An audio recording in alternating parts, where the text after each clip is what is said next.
Welcome to the Sisters of the Shire podcast. I'm Abby. And I'm Ashley. And we are on episode 3 of this podcast. And I can't announce what it's going to be called because I have no idea what it's going to be called. I will call it Valaquenta Part 2, just because we learned so many character names last week that I wanted to cut it into 2 parts just to keep it a bit easier. But I do want to quiz Abby on how many of the names she remembers from last week. Oh, I can't remember names. Okay, I'll give you the name, but you have to tell me their thing. Okay. You ready? Speed round. Okay. Monwe. Air, right? Yes. Varda. His lady. His lady. And she's the queen of stars and stuff. Yes. Olmo. Water. But he doesn't have a body, so he's just a water dude. Yes. Aule. He is the earth and jewels and sparkly things. Yes. Yavanna. She's your girl. Oh, she's like in charge of all like plant life and things that grow. Correct. Mandos. He's the lord of the dead people. Correct. Vaire. Is she the lady who weaves history? Good job. Nicely done. And then the one I messed up, Ermo Lorien. He's in charge of visions and dreams, and he turns into Lothlorien. I think that's just where he lives, and then the name of the place changes to Lothlorien. His name doesn't change. Oh, okay. Este? Lauder? Estee Lauder? She is the healer, right? Correct. Nienna. Is she the empath? Yes. Tulkas. He's the lord of good vibes. Yes. He's the jock, the strength, muscle. Uh-huh. Nessa? She is also the queen of good vibes. They are prom king and queen, and they are together. Mm-hmm. And what is she like most known for? Dancing and that deer. Yes. Good. I wasn't sure if you'd remember the deer part. And then Yo Man, Arome. He's like a hunter, king of the forest. Yes. All around man. A good lad. All around man. And last but not least, Vana. She can make flowers bloom. Yes, she is the flower child.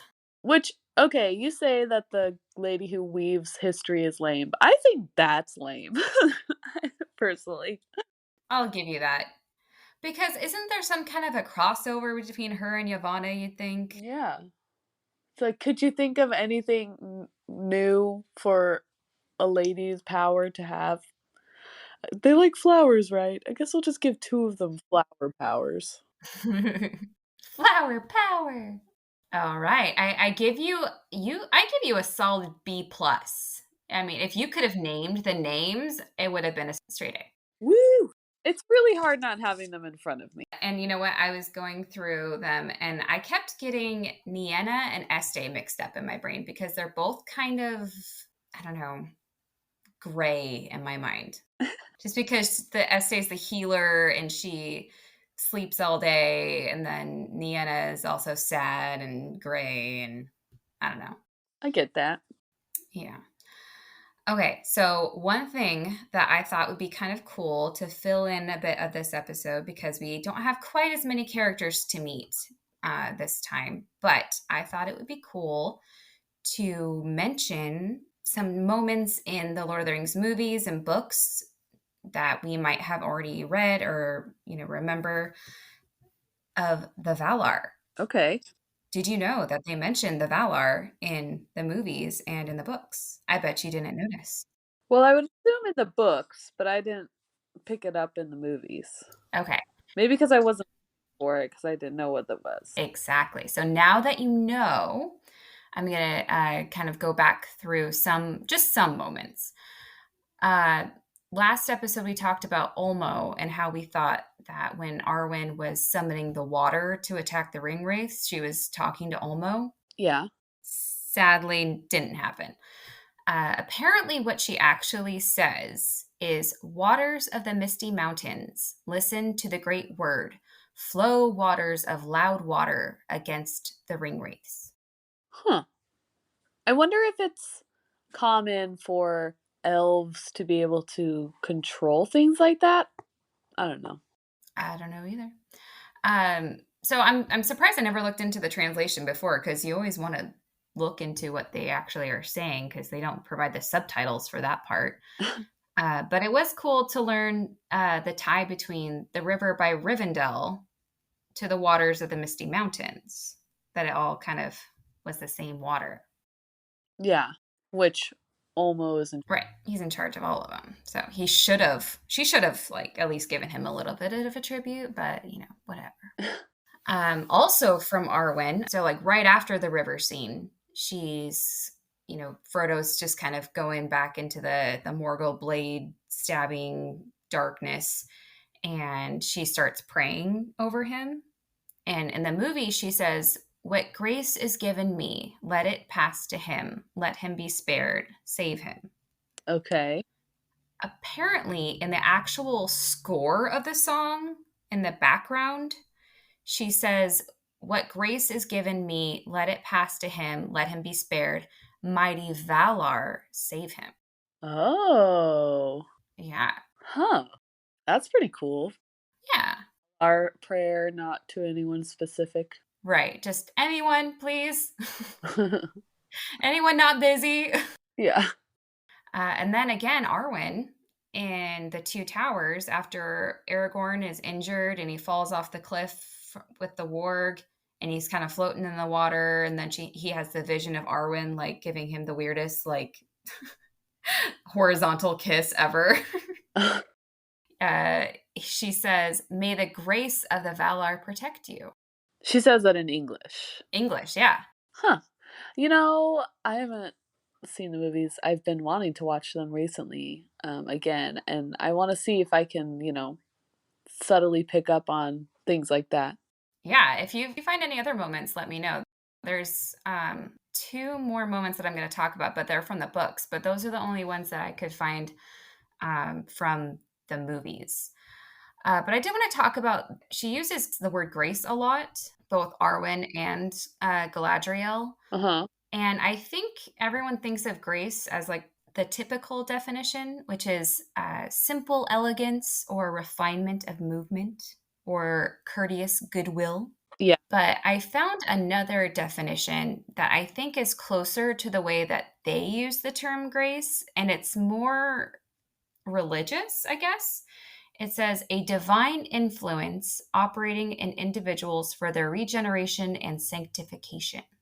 Hmm. Yeah, I just thought that was a little interesting. Cool. Yeah. And then in the book, The Fellowship of the Ring, unfortunately, he doesn't say it in the movie, but I guess it would have been a little confusing. When Frodo is on Weathertop with the ring wraiths, it says, "At that moment, Frodo threw himself forward on the ground, and he heard himself crying aloud, 'O Elbereth Gilthoniel.'" Elbereth is actually one of Varda, the Lady of the Stars. That's her elven name. Yes. And so Elbereth is her elven name, and then Gilthoniel actually means star kindler. That's really cool. Man, why don't I have any cool nicknames? Ugh. I want a cool nickname. Oh, no, I have a cool nickname. The worst mom. Oh, that's my favorite one. Mom, you're so boring. Mm-hmm. Mm-hmm. All you make us do is clean up. Mm-hmm. Mm-hmm. The lady who cleans. you know? Yeah. No fun. Those are my official titles. Joy killer. That should be mine. Joy killer. uh We share the royal title of worst mom. Mom life. So there's one more shout out that I thought you would appreciate the most out of all these. And it's in the book, The Return of the King. Okay. When King Theoden is leading the charge of the Rohirrim in the Battle of Pelennor Fields when they're fighting near Gondor. It says, Fey he seemed. And I looked at what does Fey mean? It's Fey. Apparently means like otherworldly. He seemed crazy, y'all. So Fey he seemed. Or the battle fury of his fathers ran like new fire in his veins, and he was borne up on Snowmane, which apparently was the name of his horse, like a god of old, even as Orome the Great in the battle of the Valar when the world was young. Oh, Yeah, so epic. right? I thought that was really cool. So yeah, and I'll maybe throw in a few of these every now and again. I mean, I know there's more, but we haven't learned those people yet. So people thinking like, "Oh, you're missing some." Well, I'm just going from what we know of so far. Yeah. We can't jump ahead. That's crazy. That'd be cray cray. It's already confusing enough. Okay, so are you ready to meet the Maiar? Another name of a group? Mm-hmm. Okay. Mm-hmm. Okay. So Maiar, they're the same type of beings as the Valar, but they're like of less degree. A step down, if you will. A step down, if you will. They are the servants, helpers of the Valar. Okay. So they're like assistants or Yes. right hand man or lady. I don't know. Yes. I literally use that term, right hand man. Okay. Some of them show themselves to elves and men, and some of them stay invisible, of course. They're invisible? Yes. Well, I mean, they can all go invisible if they want to. What? Yeah. I did not know that. Yes. All right. Which is why Melkor is so terrifying if you think about it. Ah. Hmm. Yeah, they can go invisible anytime they want. They can change their shape, they can change how they look. Yeah, terrifying. Okay. All right, so our first Maiar that we're going to meet, her name, and I had to look these names up, the pronunciations. Sorry again, this is just how I'm going to say it. Isle Mare. Isle Mare? That's how I'm saying it. Isle Mare. Isle Mare. Isle Mare. What's her deal? Her deal. She doesn't get much description in this first part here. I think she does get a bit later. As of right now, she's just known as the Handmaid of Varda. That's all she gets. She's like uh Mrs. Bates from Downton Abbey. Yes. Oh man, that is an awesome visual. And that was an excellent accent. Thank you. Thank you. You're welcome. So, Handmaid of Varda, Varda again is the Queen of Light, or in wife to Manwë. So, yeah, that's all we get to know about her as of right now. So, think of, light and stars with her, but she's not the main one. She's the handmaid. Okay. Next, we have Eonwë. Eonwë. Yes. He is the right hand man to Manwë. Not confusing at all. Okay. So his Mr. Bates. Yes. But he gets a cooler job title. He's the banner bearer and herald of Manwë. Cool. And I find this an odd description, but I'm just going to say it because he didn't get much description words. Apparently, his might in arms is surpassed by none. Is it like he's really good with weapons? Or he has giant muscles? I think maybe weapons. But I'm kind of confused by that because so he's a lesser being than the Valar. So you're saying that his arms are better than let's say, Arome or Tolkas. Like, I just find that kind of hard to believe, but okay, if you say so. Maybe they're not considering the Valar as like something to go again. Like not putting him in competition with the Valar. He's the best out of anybody else. Okay, maybe we'll think of it that way. So yeah, that's Aeon Way, right hand man to Mon Way. They couldn't have got any more confused, but sure. Nope.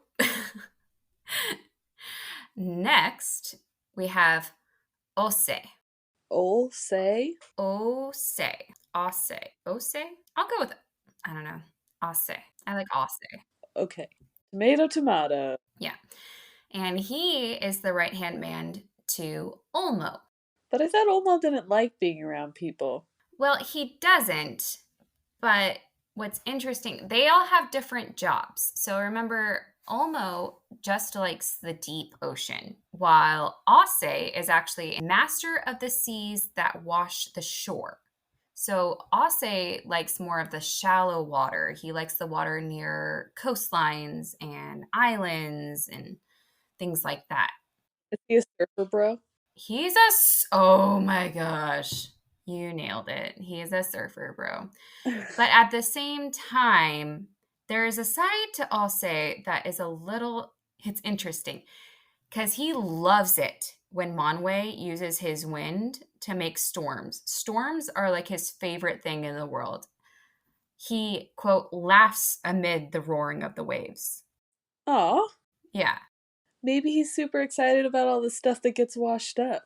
maybe. So we'll actually get a bit more into him later because we're about to meet his wife. Oh, he has a wife?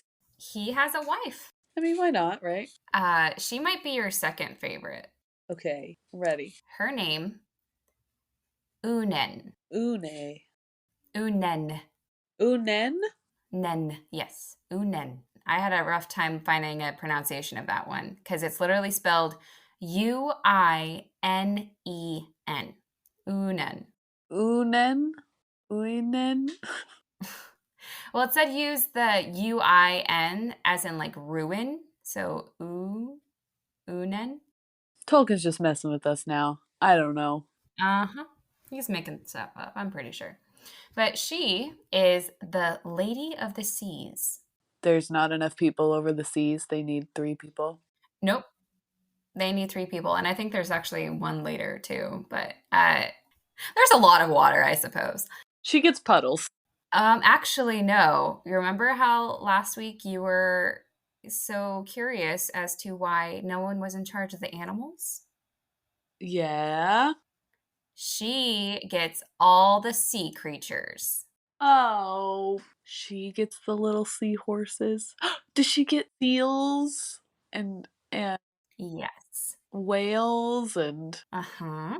what about that creepy thing that is in the water?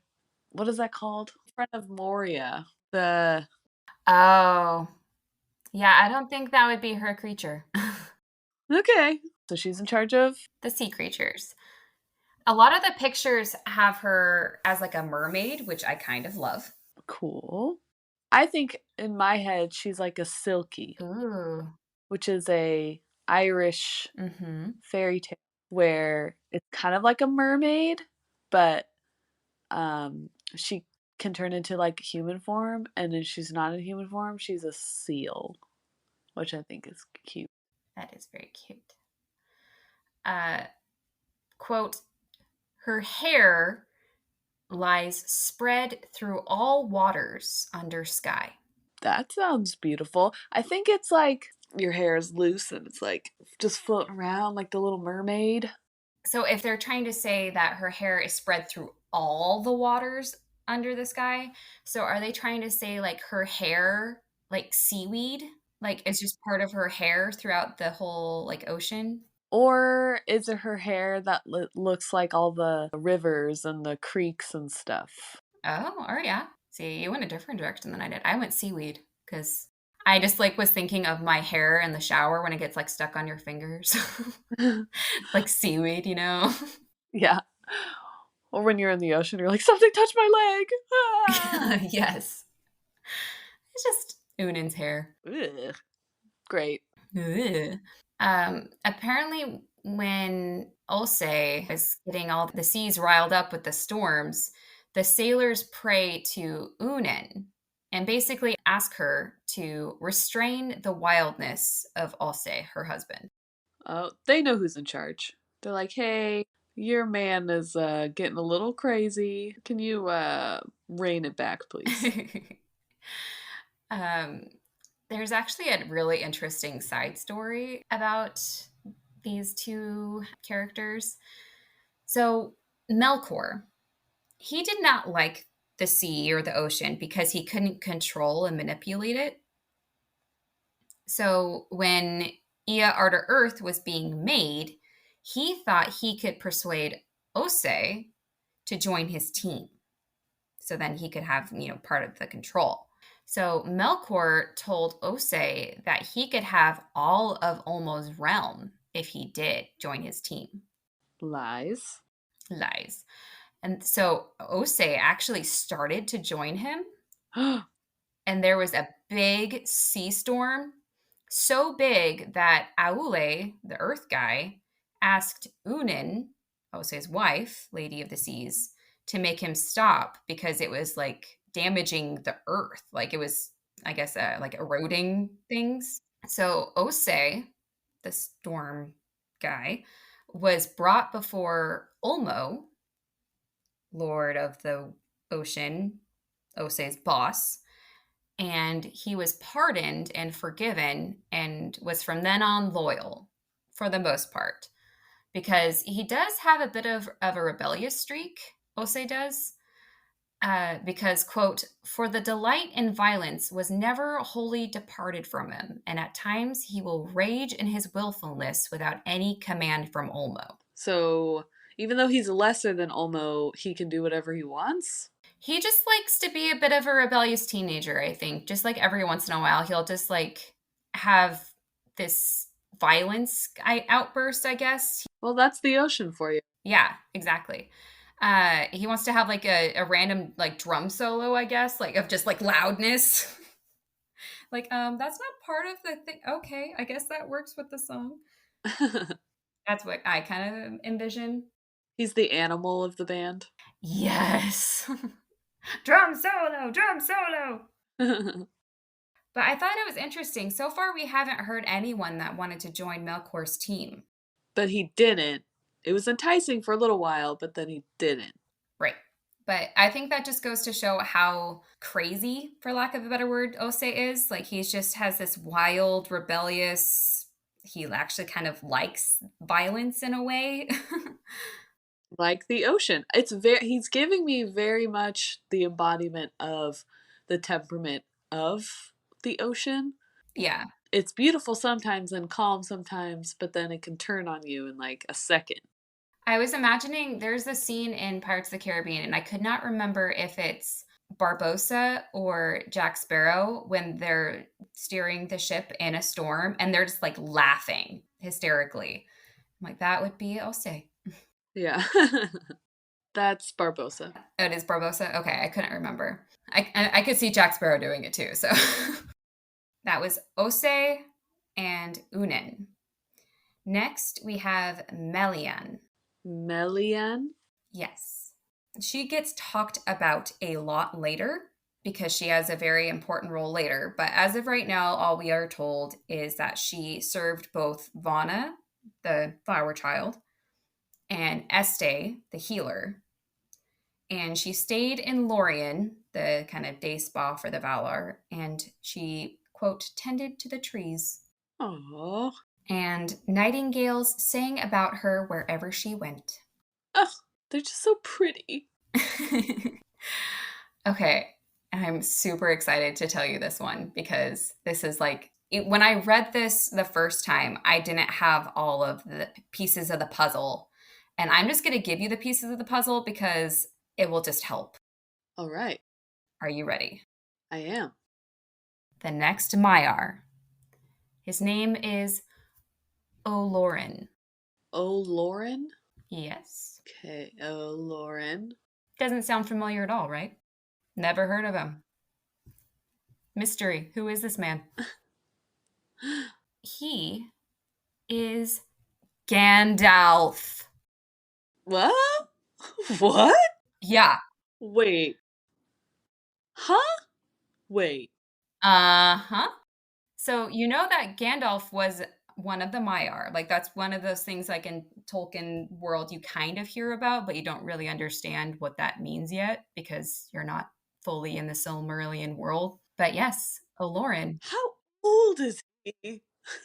he is older than old. Huh.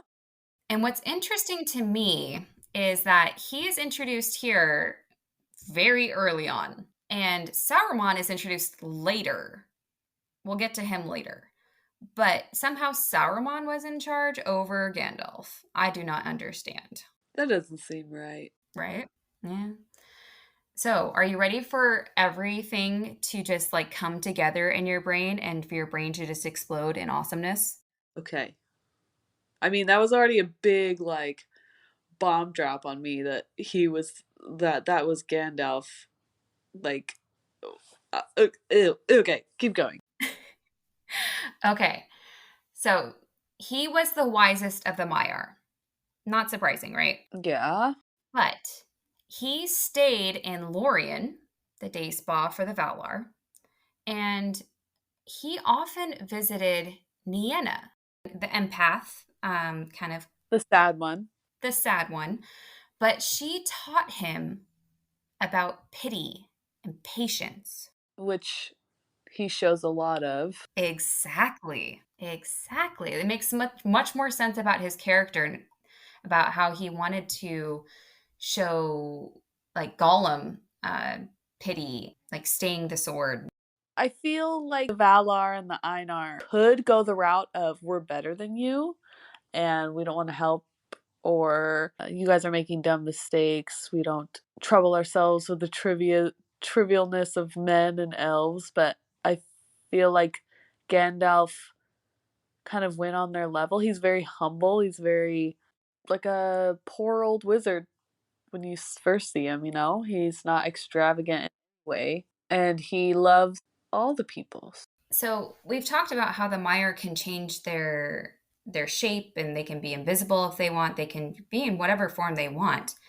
You know, I feel like Saruman chose this kind of foreboding grand wizard, and I always thought it was interesting that the shape that Gandalf took was kind of this old looking man. You know, he wasn't trying to draw attention to himself. He's not this grandiose white silky, glowing thing. He was just kind of a Maybe he just wants to be more inviting, you know? yeah. So he loved the elves when the elves were first around, but he actually walked among them unseen or in disguise as one of them. And then he would just kind of nudge them in certain directions or drop pearls of wisdom and then disappear. So no one knew the actual source of the manipulations, but it was all him. Gandalf? Yes.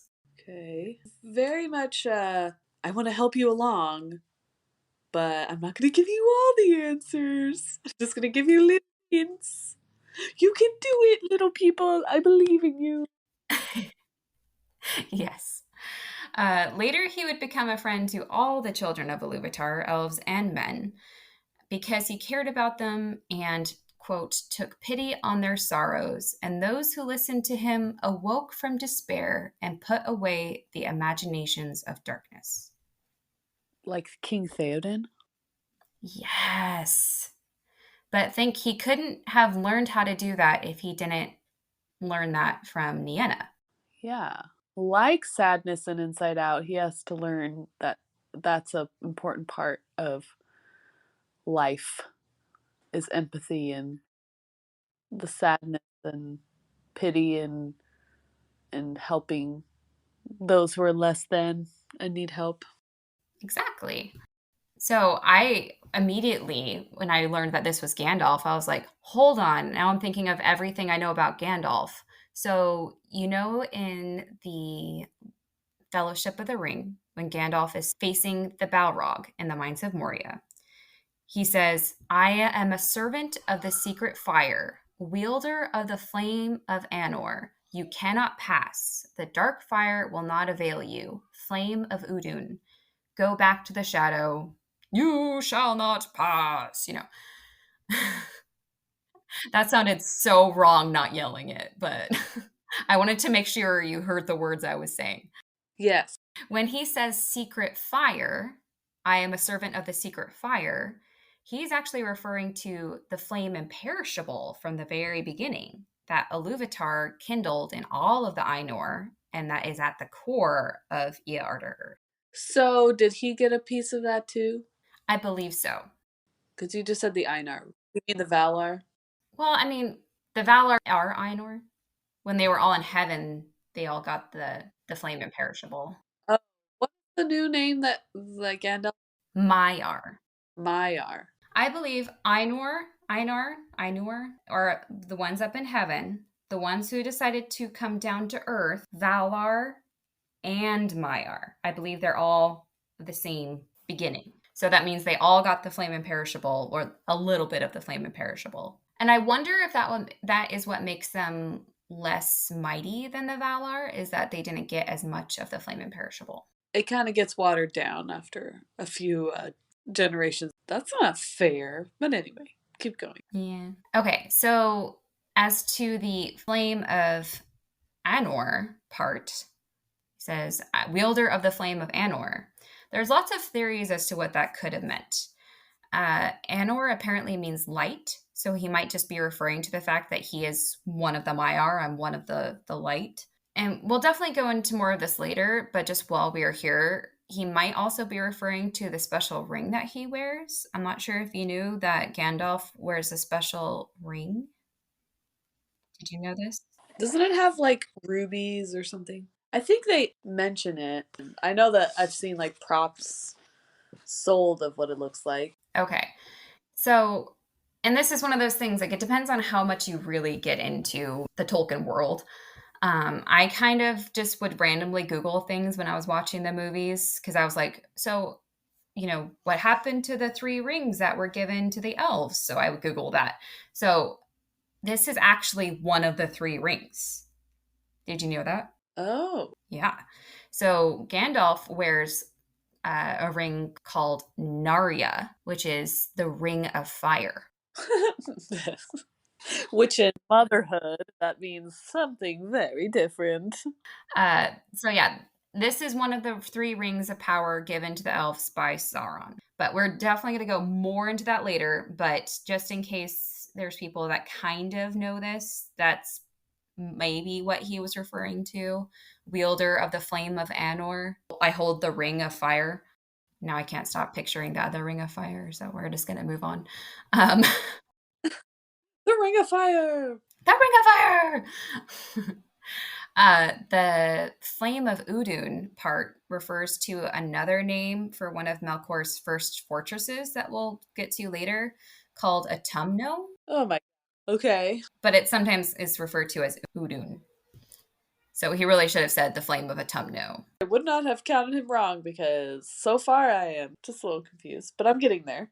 So if we were to relate it to something that you knew, he could have said something like, the dark fire will not avail you, flame of Mordor. That's what he could have said, Oh. That's, yeah, because Mordor was Sauron's evil fortress. Yes. And then when he says, go back to the shadow, that's because that is where Melkor always hung out. And that's actually where he created most of his monsters that he uses later. That seems right, that they would come from a place like that. Mm-hmm. And then I also found this out in Tolkien's unofficial papers, the letters and things that he just had everywhere. It said that when Gandalf, quote unquote, died fighting the Balrog, the Valar actually couldn't help him because he was no longer on Earth. So I'm assuming he was just kind of in the void. So Iluvatar was actually the only one that could have helped him, and he was the one that sent Gandalf back to Earth. Yeah. We'll probably get more into how he did that, but yeah. Sure, yeah. I don't think he actually does. That was just kind of one of those like side things that I'm sure Tolkien came up with. He's like, you know what? I bet that's how it happened. I think I'm just gonna say that's how it happened. I'm the master of this world. His poor son that had to like figure out all this. Dad, that doesn't make sense. It does make sense. But you just said it in this one. I'm off and I can bring him back. I am the god. uh, okay, so you ready to meet the bad guys? There's only two right now, so The bad guy. the bad guys. So we obviously already know about Melkor, of course. Quote, he who arises in might. Of course. Bad. I thought that quote was cool, so I put it in. Yeah. He actually gets a name change Of course he does. to Morgoth. See, that's a name I've heard before. Mm-hmm. Quote, the dark enemy of the world. And that name might be familiar because when in The Lord of the Rings, when Legolas is talking to Galadriel and Celeborn in Lothlorien, he says that Gandalf was, quote, taken by a foe of shadow and flame, a Balrog of Morgoth. Oh. And then also in the Hobbit movies, when Elrond, Saruman, and Galadriel are fighting the necromancer, aka Sauron, she says, you have no power here, servant of Morgoth. Oh. So that might be why it sounds familiar. Yes. So he created like all the nasty. Yes. So to review, Melkor Morgoth was the mightiest of the Valar, but he was always jealous of everyone. Like always, all the time, always wants what he can't have. He was given the most strength and power, but he turned it all to the dark side. Lame. Lame. Quote, from splendor he fell through arrogance to contempt for all things save himself, a spirit wasteful and pitiless. Ooh. Yeah. Ya burned.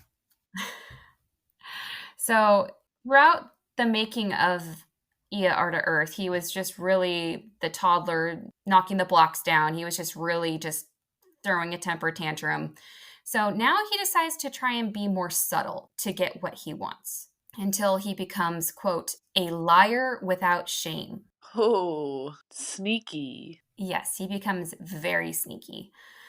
And he really wants light at first, of course, because it's probably the most powerful of the things. But when he couldn't get that, he went off and pouted, like he always does, in the dark. And, quote, darkness he used most in his evil works upon Arda and filled it with fear for all living things. So Morgoth is the reason why I am afraid of the dark. It's all his fault. I'm just going to throw it out there. He's the reason I have to have a nightlight. Yeah. Yeah, it's all his fault. Eventually, over time, he drew others to join him, including the Balrogs, quote, demons of terror. It doesn't explain here the origins of the Balrogs. They just make it sound like they were always just hanging out, but I'm pretty sure he's the one that created them. And I think it goes into that more later. But for now, it just says they joined him. They're kind of like made to, right? Yeah, I don't see a Balrog being like, you know what? I'm going to choose the side of good. What if they're like the big giant ice things in Frozen at the very end on her little crown? He's like, ding. He just needs the crown. Yeah. He's just misunderstood. Like, what would happen if the Olmo just like drenched it? But then you see the Balrog fighting Gandalf on the mountain, not on fire. So I guess it'd still be evil. Yeah. Yep. Yeah. And then we, for the first time, meet Sauron. Sauron, the other wizard. No. No, the bad guy. Dang it. Bad guy. They have two similar names, Sauron and Sauron. I know. They're both end up being bad guys, so I can't even say Sauron the bad guy. Yeah. So Sauron, the guy who turns into a big giant eyeball later. Yes. He becomes Morgoth's like number one lieutenant. Like he is his guy. 5-star general. 5-star general. But in the beginning, he was actually on Aule's team, which is kind of interesting. And Aule, just to remind you, is the earth, but he's also kind of considered the smith, Yeah. The stand. the Santa guy. But it's interesting if you think about it later, because what does Sauron do? He makes stuff. He makes the rings. Yes, he does. He uses the shinies. Yeah. He uses gems and gold and things to make the rings. So he probably learned that from Aule. Hmm. So unfortunately, yeah, he could have stayed on the team of good, but he decided to go into Team Melkor Morgoth. He was only slightly less evil than Melkor Morgoth because he was willing to serve someone else, whereas Melkor Morgoth would never serve anyone else. He just wants to serve himself. Yeah. Quote, but in after years, he, Sauron, rose like a shadow of Morgoth and a ghost of his malice, and walked behind him on the same ruinous path down into the void. Whoa. Hardcore. Yeah, hardcore. All right, so that is the end of the Valaquenta and all of the people that we have met. Yeah, but these are like heavy hitters here. Right. These are like turn into big hitters later on. Yes. Okay, so recapping the Maiar. Let's see how much you remember. You ready? Okay, like I said, I don't have them in front of me, Right. so I don't have the name. So I'm just gonna explain who they are, and then you say the names. Okay. So for Varda, no, who's the lady of the stars? Isle Mare. Yes, she is the like handmaiden to Varda. No, what's her name? Yes. Yeah, Varda, good job. And she's also like a light Mm-hmm. stars kind of person. Mm-hmm. And then her husband is also the like butler to Varda's husband, right? Right. I'm actually not sure if they're married. In fact, I've actually seen some like theories out there that they are the children of Varda and Monway. Oh, Yeah. So I don't know. what is his special? Monways? No, no, no. His like butler guy. Aeon Way. Yeah, what is his special deal? He's the banner bearer and herald of Monway, and his might in arms is surpassed by none. Oh, so he's like a really cool bodyguard. Yeah, yeah, you could say that. I've been reading a lot of Greek mythology stuff. So if you know a lot about Greek mythology, I would say he's similar to Hermes. Oh, He was kind of the like herald of Zeus. So just a similar person to think of. okay. I can see that. And then Olmo has two people who work with the water with him, Mm-hmm. and one is like a crazy dude Ose. who is very much like the ocean and is very unpredictable. Mm-hmm. Almost went to the dark side, but he did not. Yes. Um, and then the lady is in charge of all the sea creatures. Yes. Unen. And then there was Olorin. Olorin Yeah, that's Gandalf's other name. Gandalf. Who was he under though? Because he said he worked with the lady, the empath lady, but was he like her assistant or was that just a friend that he would hang out with? Just a friend, like a teacher, maybe. A mentor? A mentor, yeah. Nienna is a mentor. He wasn't really under anyone that I know of. His own deal. He was just his own thing. His own thing. I think he helps people later on. I guess you could say he's like the background helper. Like he just kind of helps everyone. Yeah. Okay. And then there is There's one more, but we didn't talk a lot about her because she gets a big role later. the girl Melian. yeah. And she oh no. I don't remember. Dang it. There's not much about her. She served both Vana the Flower Child and Este the Healer, and she stayed in Lorien and tended to the trees. Oh, that's right. Nightingales sang about her wherever she went. That's all that we're really told about her. She seems rad. Oh, she has a very interesting story coming up that, yeah, we'll get to it. And then the two bad guys that we know of so far. Well, is he considered a new bad guy if he just changed his name to Morgoth? I don't know. Reintroducing, rebranding. Melkor turned into Morgoth, Correct. and then Sauron is his like right-hand man, 5-star general, does all the hard work probably. Right. But he enjoys it too much, which you can tell is probably foreboding of like what he's gonna do later if he enjoys all the stuff a little too much. Probably. So yeah, you get maybe a B just because there's some weird names in there. Oh no, that is a solid B plus. Okay, fine, B plus. So just an announcement in case you aren't on our Instagram, we are going to be posting these episodes every Tuesday, henceforth known as Tolkien Tuesday. heck yes, Tolkien Tuesday. Tolkien Tuesday. We usually try to record on Wednesday or Thursday and then have them out by Tuesday. But if anything comes up, we'll probably put a post up on Instagram to say, hey, we might be a little late or Yes. whatever. You know, life happens sometimes. We're getting over illness in our house real bad. So sometimes you gotta take a pause for a second, get everything squared away before we can make sure that this happens. But we will. This is a priority. We're going to make sure that it gets to you guys. Yes. Make sure you check out our Instagram page. Abby is posting some awesome stuff up there. That's Sisters of the Shire podcast Instagram tag. I don't know what Called a handle. handle. Thank you. That's why I'm in charge. That's why she's in charge. Feel free to message us on there. We're also available at Sisters of the Shire podcast at gmail.com. But like we said before, we are not professionals. We don't have degrees of literature for this. We are two enthusiasts passionate about this. So don't yell at me.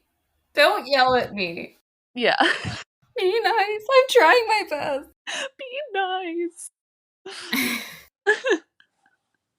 I'm learning. And I'm trying to teach.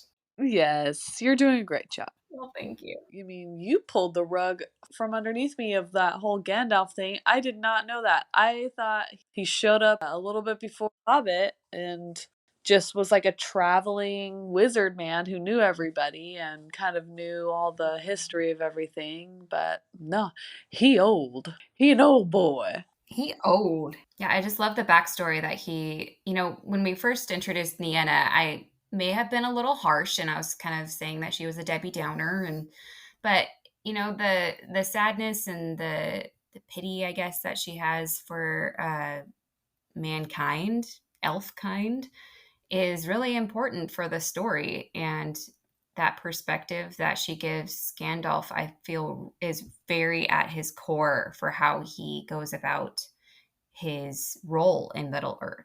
I was super excited to tell you. Yeah, that makes his characters that so much deeper of like how important he is to everything. Right. And I was just thinking maybe if he hadn't learned that, he could have ended up like Sauron. I mean, maybe that was like the one thing that made the difference. Yeah, I think it helps steer a lot of the outcomes of things too. Him learning those things. Maybe she was like, I don't want to see this happen to another one of us. So it helped a lot. Yeah. All right. So next week we are starting with, believe it or not, chapter 1 of the book. Wait, what? Wait. So the first section is called the Ainu Lindale, which we went over in episode 1. Then there's the Valaquenta, which is episode 2 and this episode. I did it in 2 parts. And chapter 1 of The Beginning of Days is next week. What? Okay. Sure. Uh-huh. Yeah. Okay. Uh-huh. Welcome to the Silmarillion. There's just so much. But you're having fun, right? Right? I am. Okay, cool. That's what's important. I think that I don't have the book in front of me. I'm getting a little confused, but I can do it. You can do it. I am so smart. SMRT. Okay, so until next time, this has been the Sisters of the Shire podcast. I'm Ashley. And I'm Abby, and we learned a lot today. Woo-hoo! Good job, Ashley. Good job listening, Abby. Bye! Bye!